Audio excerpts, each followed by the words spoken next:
Another episode of the Duke Reviews. I am, of course, Duke Dice. With me is I'm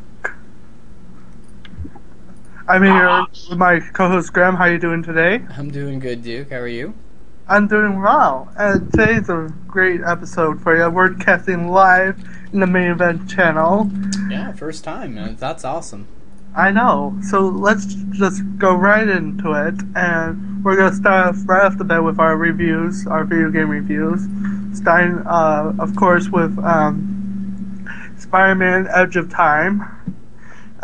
This game, I saw some quick gameplays of it. I actually haven't played it, but I did see, a lot of, I did do my research, and it seemed to me like it kind of went with the last Spider-Man. If Graham, have you played any of the Spider-Man games? I personally no.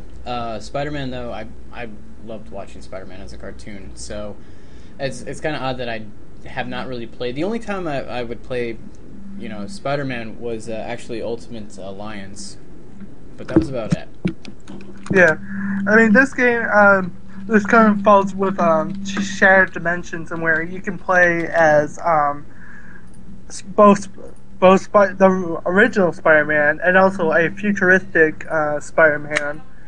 And it's sort of like different gameplays with that. Overall, though, it didn't seem like it was the game to have overall. It was just too repetitive and it just didn't come to everyone's expectation. So for this, I go ahead and say just go ahead and skip it for now. And, try to look for another great, Superman, or not Superman, superhero game like Batman Arkham City that came out. Or wait for DC Universe to get free.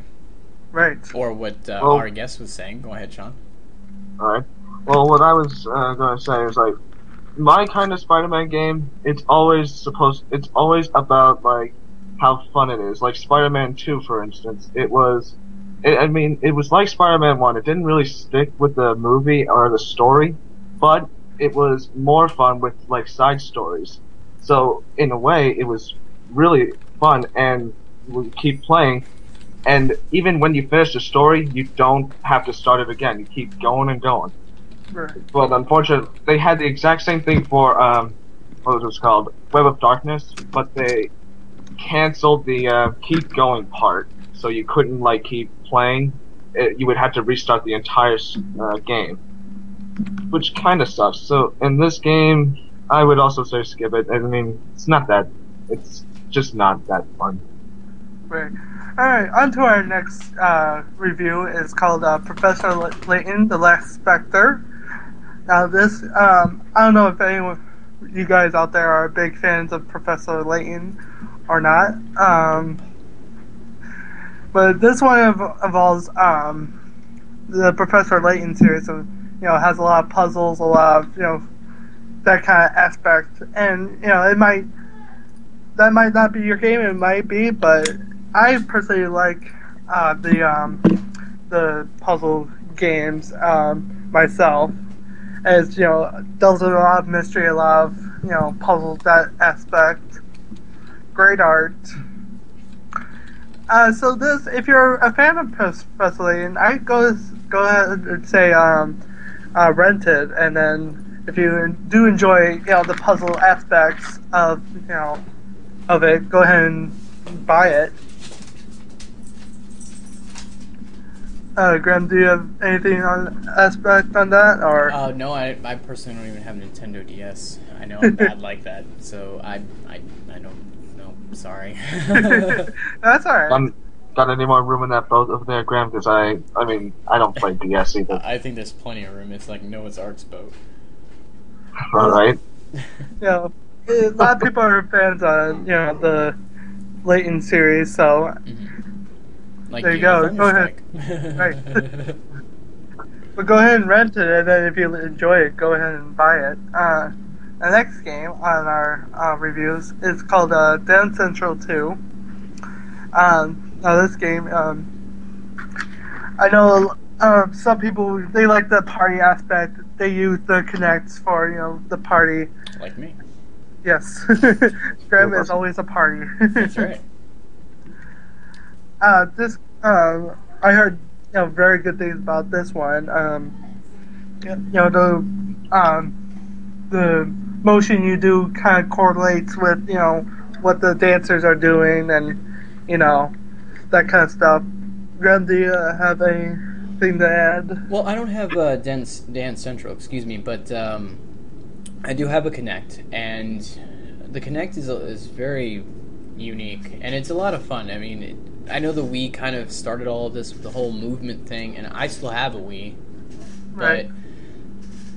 but it's much freer to have your hands free, and you can just move around and have a little fun. Compared to just having the remote control in your hand, it's a bit more trickier.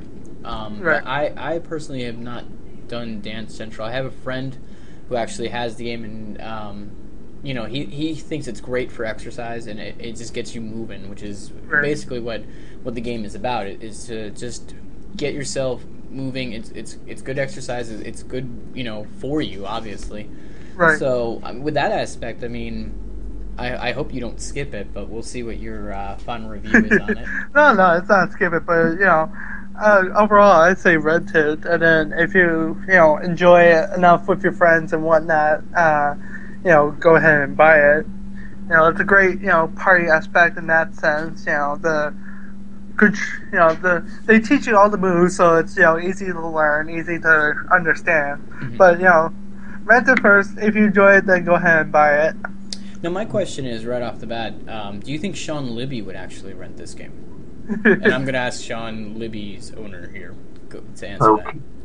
Alright, well, if anybody has ever known me before I joined the main roster of RCWF, if anybody known me before then, they would have known that I had a dancing, loving character.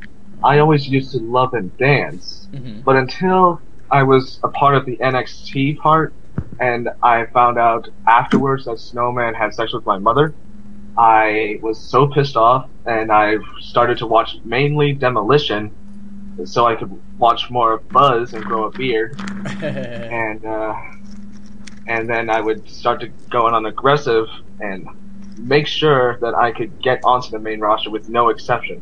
So, but about this game, of course I would love to play this game if I had Kinect. But I don't have Kinect because I hear that it's very bad for some games. But I say you should either buy it or rent it or whatever you want. But my recommendation is buy it. So if it doesn't work, sell it for more money, or do whatever you want. Yeah, because you'll probably find a 12-year-old teenage girl that would be like, "Oh, mommy, look, there's Dance Central online." Justin Bieber. Well, yeah, that too. So, moving on to our next aspect, where we're going to take a look at some previews. The first preview we're going to do is called Saints Row the Third. This game, I actually like the. I played Saints Row 2 before. I liked it. It has the Grand Theft Auto approach to it. Very open world. Very, you can do whatever you want. Customize your character and whatnot, but this game, when I played Saints Row 2, it was a fun experience, to say the least. Graham, have you ever tried Saints Row? I've not done Saints Row, but I'm a huge. Well, I'm not a huge. Let's put it, that's too big of a word here. I'm a fan of the Grand Theft Auto series, and I guess I'll throw this out. If anyone has Steam, there is a weekend special, I believe, for Grand Theft Auto. I think all of the Grand Theft Autos that Steam carries will be on sale. That's a cheap little plug for Steam, even though I don't get paid. But no, Grand Theft Auto is a lot of fun to play, and if Saints Row has that feel to it, then people that love Grand Theft Auto will probably end up having that feeling that they're in a game that they know. Right, and Saints Row. It's going to be more to say more open world, more, customize your character, more, do whatever kind of aspect. So if you're a fan of Grand Theft Auto and a fan of Saints Row, go ahead and, rent it and then kind of take it from there. And so, Unless you buy from the Steam store, then Right. get all the Grand Theft Autos, then you might not need to rent this game. But right. The next preview we're going to do is called Assassin's Creed Revelations.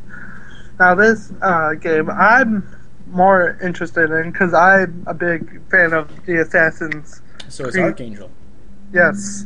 Of Apparently course. Archangel is as well. I might have to sell that later, but that's a different story for a different time. But this game, I enjoyed the series up to this point, and I enjoyed the Assassin's Creed series and all the aspects of that. Graham, have you ever tried it? I wish I have, because it sounds like it's kind of up my alley in terms of a video game.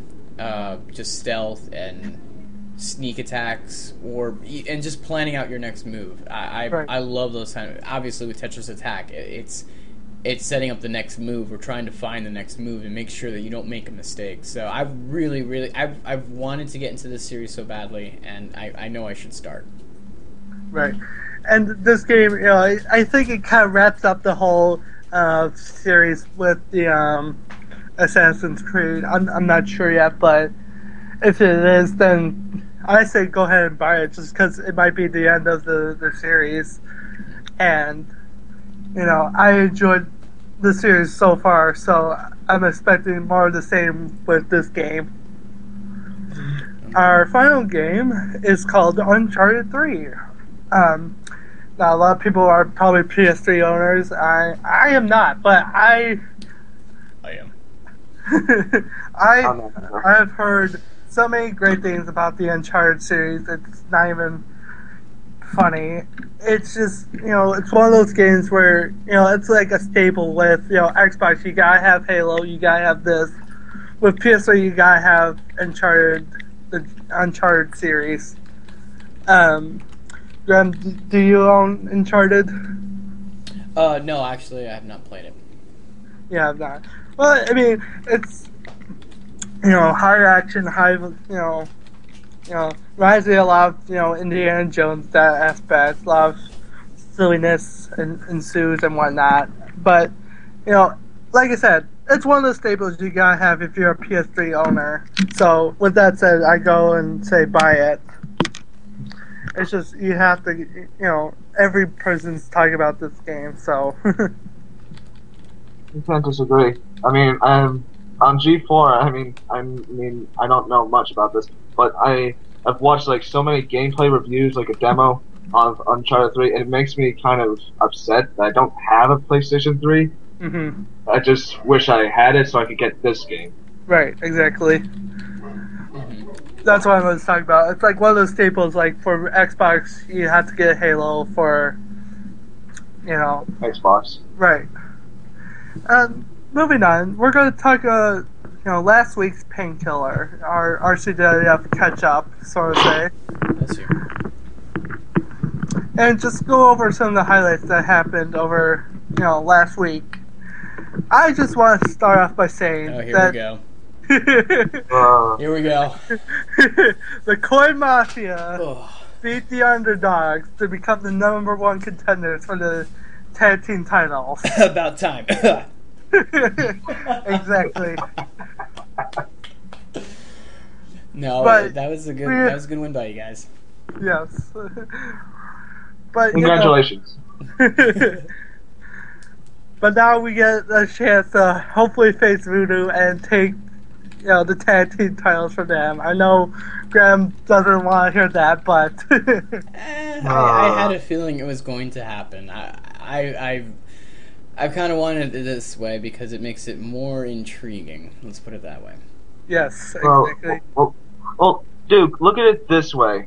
It's like the first main event match that you've had since ever. You're facing your NXT rookie Yep. and Green Void Yep. with Jimmy Hoffa on the side. So you should be happy, or at least getting a title shot again. Right. But if it would be kind of unique if your own NXT rookie Grem beats you. Mm-hmm. Yeah, what would happen if Grem pins Duke? I guess the same could be said though. What happens if Duke pins Grem?